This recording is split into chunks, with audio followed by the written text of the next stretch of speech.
Gay SA Radio, where you are family. So here's what went down this week ending 14th September. Now here's Ian chatting to Dr. Moyo about circumcision.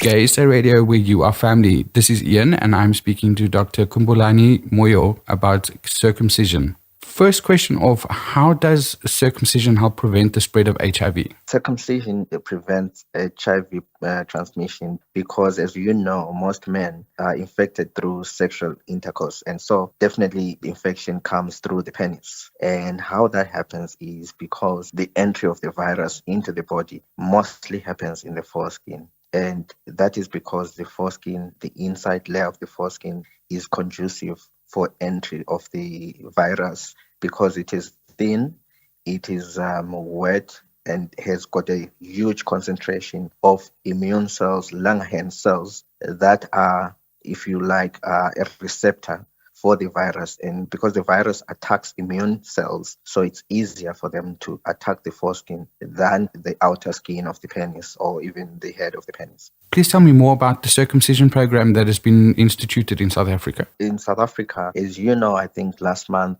the Statistician General announced that we have a prevalence of 7.5 million South Africans living with HIV.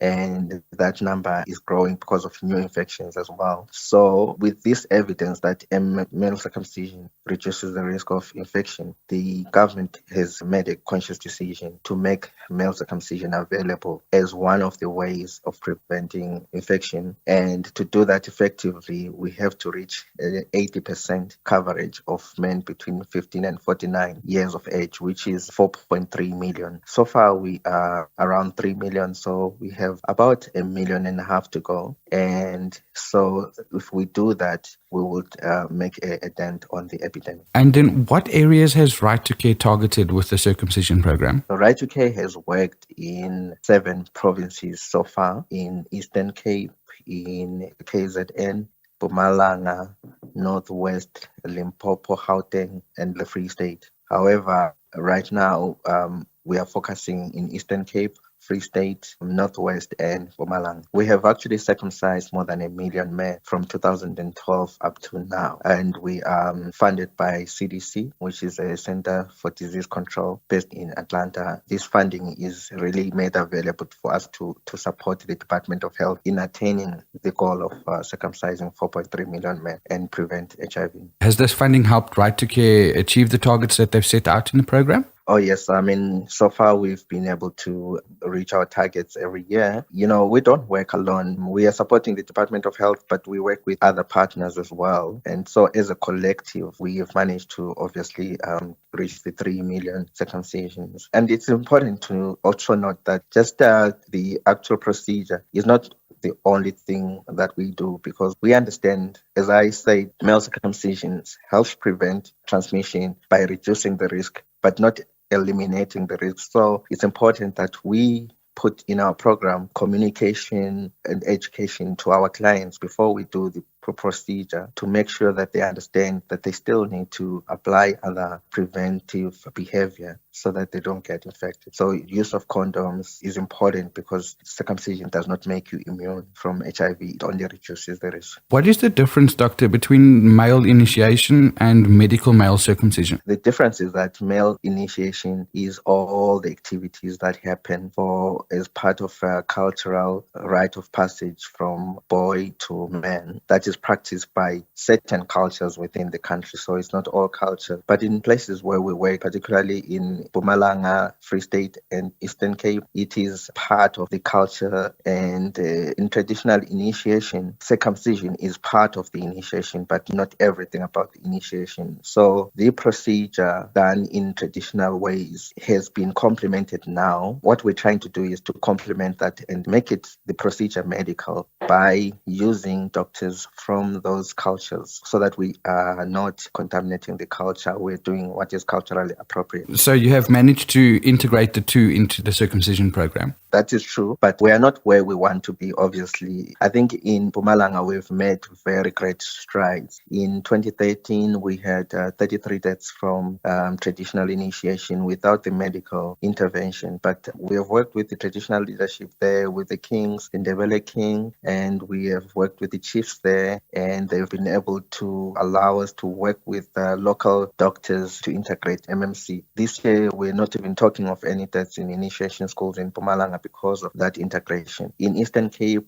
that work is ongoing. We are engaging with traditional leadership, and I think in due time it will be where we want it to be, because there is good communication and understanding to show that we are understanding each other. We are not actually trying to encroach on the culture. And then what kind of myths are there out there about circumcision that people should be aware of? Medical male circumcision is actually a minor procedure. It takes about 20 minutes. The healing takes about 6 weeks to complete, and the actual healing can happen within 2 weeks, but one cannot engage in sexual intercourse for 6 weeks so that there is full healing. But it's actually worth it because it reduces the risk of HIV by 60%. Also, with that saying, going through the procedure does not make one immune. As I said earlier on, it's important that we always talk about this as like wearing seatbelts when you're driving. Doesn't mean necessarily you should drive recklessly, but it just means you've got additional protection in case there is an accident. So that myth that if you are circumcised, you are immune from HIV should not be. And when clients come through our clinics, we make sure that it is clear before the procedure is done. And then,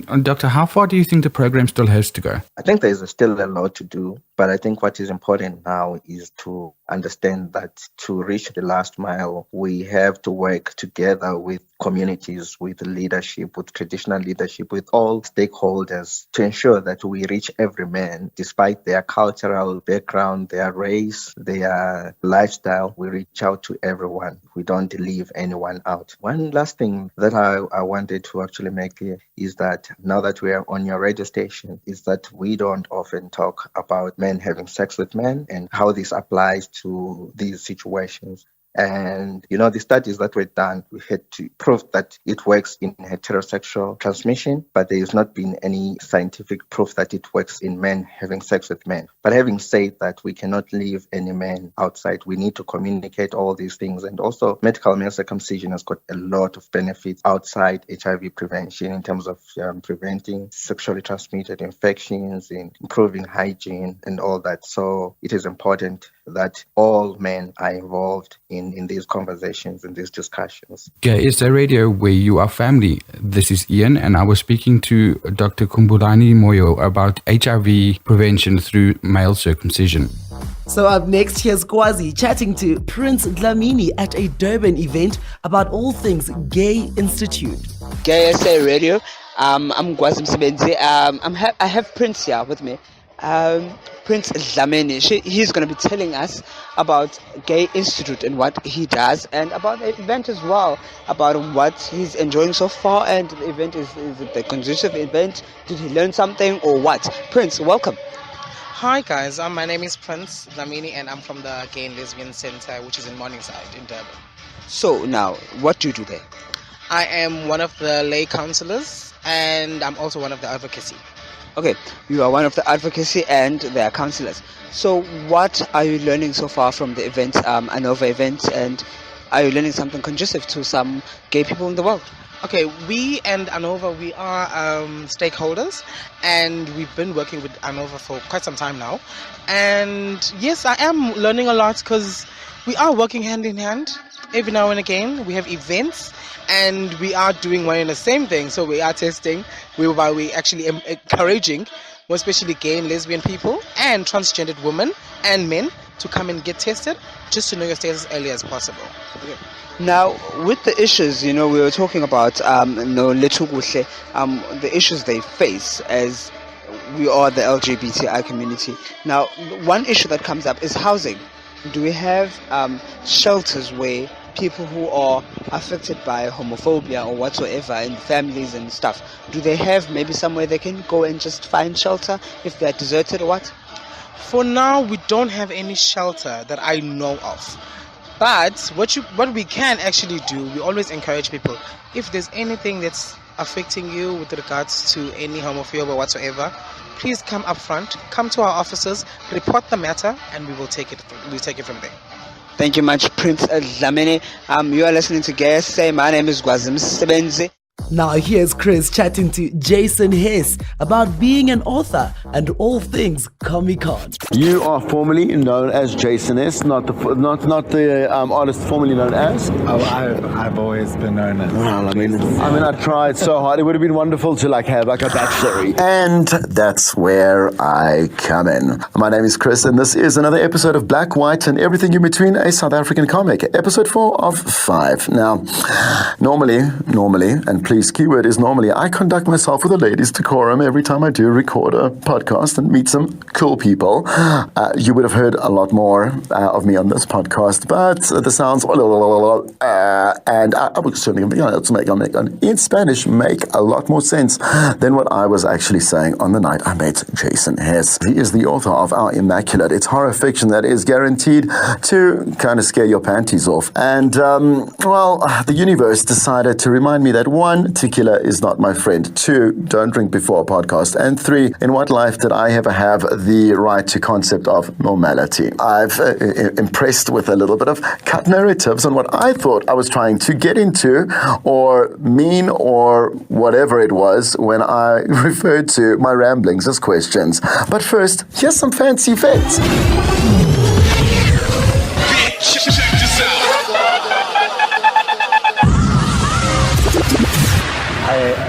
Am I talking all right, firstly? Ironic, I know. Can I do a shout out quickly? This podcast has a shout out. As I promised. Shout out to Timber, Monde, and Oz, who hopefully are not still at the office right now. Love you guys. And I promised them I'd do a shout out. Also because Timber did a shout out to myself and Khao, who's another copywriter. Where was he doing shout outs from? Well, she was doing it from Grant Tole's show on Cliff Central. Well, who is Jason Hes? He's a guy. He's got eyes, nose, ears, mouth. These are real facts. These are real facts. Well, what is Our Immaculate all about? Off Goodreads.com, a little bit of a synopsis and a little bit of an excerpt. I'm going to try and put my scary voice on. Channeling Exorcist. Channeling it. Channeling Freddy Krueger. Here we go. He shall wash his feet in the blood of the wicked, and he shall rejoice. We shall all rejoice. 24 hours ago, Electra Elmacy was dying to leave Our Immaculate Academy for good. Now, hunted by a demented blood cult and a primeval entity known only as the boy with the red feet, she may actually die trying to escape. Last night, Delphi McCulway, the school's newly appointed head girl, thought that waking up to an unstable student standing naked at the foot of her bed was the worst thing that could happen to her. Now tormented by an ancient ritual and a creature that shouldn't exist, she's about to encounter far worse things. 41 years ago, Dr. Ava Hamilton, principal of Our Immaculate Academy, became consumed by a little boy who promised her paradise. And tonight, she'll spill as much blood as it takes to make sure his vision is realized. The first of a couple of questions. Getting to the mind of Jason Hes. Mara, why? Why horror? Exclamation mark. Why on earth? Why? Mara, why? Question mark. Some kind of exorcist emoticon. I mean, I've had a very good childhood. Nothing traumatizing or scary happened, thankfully. I started watching some creepy shit. Okay, so... and it kind of just spiraled out of control from there. And, tell me how. The horror, yeah. What did it do? And again, what was it first? I guess, you know what, it intrigued me. And there's something appealing about seeing something scary at a safe distance. And the fear of the unknown is also something that's always fascinated me, because there's nothing more scary than something that we don't understand, you know, whether that's like a cosmic creature or it's a, I don't know. Anything that's just unknown to us. As human beings, it's always terrified us. twins who have blonde hair, always around corn, big sharks, clowns, E.T. and his gross little feet and his gross little head and the way that he speaks and it's super gross, disgusting little face and his disgusting little way that he rides bicycles. Hold on, back to the question. So I would say it was probably The Ring, which I watched when I was in 8th grade. And I would say the very badly scripted horror films are quite terrible. And I would also say, I'm not a big fan of torture. I think, the torture horror genre is referred to as torture porn because people seem to enjoy and, seeing people getting tortured, and I don't really like Volume 5 and 6, thank you so much. Just going back to your previous point, after I watched The Ring, I did a whole sort of exploration into horror, and I watched all of the Nightmare on Elm Street films, Friday the 13th, Candyman, which was fantastic. of course, the natural question is to ask Jason, how did Our Immaculate come about? Let's see. Well, when I was writing this book, Our Immaculate, I was 23, I believe. I can't even remember now. But I did it for my master's course at Fitz University. And I had, great, can you even call them classmates, fellow students, who were able to give me amazing advice and also introduce me to cool shit, And then I had amazing supervisors, especially Elsie Kluter, who was my own personal supervisor, and she was just incredible. So I had her, and then in terms of research, I had that whole plethora of of horror and that kind of thing, and all these people who had written stuff in the past, like H.P. Lovecraft, Stephen King, even Koji Suzuki. Found your tribe. Basically, yeah. Is this the ultimate dream, or is it just a side hustle? Well, I think, personally for now, writing is my passion. And I would say I'm more confused than anything else, because there are some days where I'm very confident that I will live a life of a copywriter, and I'm quite content with that some days. And then there are other days where I feel like I would like to become a professional author, right, full-time, should I say. And then I feel like I'm constantly pulling myself, I suppose, between these two worlds of creative writing and, copywriting, and, whichever the outcome is, whether I become a professional writer or a copywriter and just stay, pick that path or whatever, or have that path presented to me, I will be content. I will, if I continue to be a copywriter for the rest of my life, that's fine. I'm really happy with that, and I don't mind writing on the side. If I become a, full-time author, I'm also cool with that too. And that is that. I know. Quick, short, in, out, up, down, left, and right. Getting into the head of Jason Hes, you can get Our Immaculate everywhere. So do it. Now here's Kwazi, who caught up with Paul chatting about isiDaya event that took place in Durban. You are listening to Gay SA Radio, where you are family. My name is Kwazi Msebenzi. I'm at Kwamashu in Durban. We are having an ANOVA Institute event. Well, we have Paul Boysen to tell us more about the event. Well, we have the gay community, the LGBTI community with us. So it's a fun event. There's food, there's music, as you can hear in the background. There's music. We have Paul Boysen, as I said, who's going to tell us more about what the event entails and what is the event all about. Paul, welcome to the station. Thank you. So tell us more. What is the event? What is ANOVA, first and foremost? Okay, so ANOVA Health is a very big organization. Our head office is in Johannesburg, and we've got another sister company that's down here in Durban. It is called isiDaya. isiDaya project. isiDaya means absolutely fabulous in terms of gay terms.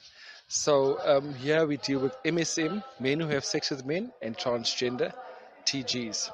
So today's event is a large event, which we get all the MSM in this community different communities like Hammersdale, etc., as far as Hammersdale, Isipingo, etc., to all get together and have a fun day together, to interact with each other, to get to know one another, and to just have fun today. So it's a Durban event that's based here. So everyone from ANOVA is doing this event. It's a yearly event. Yes, it is. So tell me more. What do gay people have to learn here? Why do we have to come here and learn information? Why is it important for us as a gay community to come here? Mm-hmm. So firstly, as a gay person that comes here to the MSM site, which we have today, just to let you know that you're not alone. There's other guys just like you that have sex with men. It doesn't have to be gay people. It can be a man that's got a girlfriend or a man that's married who enjoys sex with another man. So today's event just simply means that we are here to serve the community, the MSM community, to empower them. By empowering them, we're offering them free condoms. We're offering them free HIV testing. We're offering them the services because the HIV is an epidemic that we need to eradicate in South Africa. We're trying to bring down this epidemic of HIV. So advising them and informing them that there is such things as safe sex. There is such things as protecting yourself. We're moving from this project to another project called Preventions. Preventions is called PrEP and PEP. PrEP is you pre-exposing yourself, so let's prevent you from getting HIV. So this is the project that we are trying to start up here, and this is the reason why we had this large event today, to get all the MSM together and the transgenders together to inform them of what the future is in the hold for them to eradicate this HIV. So one of your guest speakers spoke about HIV testing. Why is it important, or why should MSM test? Because we just say, I'm having sex with another man. Mm-hmm. Why is it important for me to test? It's very important to know your status, because if you're having sex with more than one partner, it's nice to know your status. So we advise you to go and test. So remember, some of the guys unfortunately still have unprotected sex. So having unprotected sex puts you in a risk of getting HIV. Not only HIV, but STIs, sexually transmitted infections, as well as other infections that associate themselves with HIV. So every person that comes through the doors, we're hoping that they test, and by end of the afternoon, they will know their statuses. The guys that are testing negative, we advise them to continue using condoms. And as I said, we're going to start something called PrEP for the negative people. If you are positive, then we refer you to the clinics, where the clinics then take over and they put you onto ARTs, antiretroviral treatment. So you say you have a relationship with clinics as well. You have a relationship with health organizations as ANOVA Health Institute, if I put it correct. Yes. So now you have this beautiful event where everyone is together. What do you want to say to the LGBTI community that's out in Johannesburg, that's out in Eastern Cape? What is your message to them? Well, listen, guys, we're a small community here, and we've also got offices elsewhere. We've got offices in Johannesburg, we've got offices in PMB. So we are not small, we are big, and we're trying to reach everybody there to say there is such an organization called ANOVA that deals with MSM, TG. So don't be afraid, step out. It's time to get out of the closet and come into this and see that there is people just like you. Thank you very much. That was Paul Boysen. I'm Kwazi Msebenzi, and you are listening to Gay SA Radio, where you are family. Be sure to catch Rainbow Talk every weekday between 12 and 3 p.m. Standard South African Time, right here on Gay SA Radio, where you are family.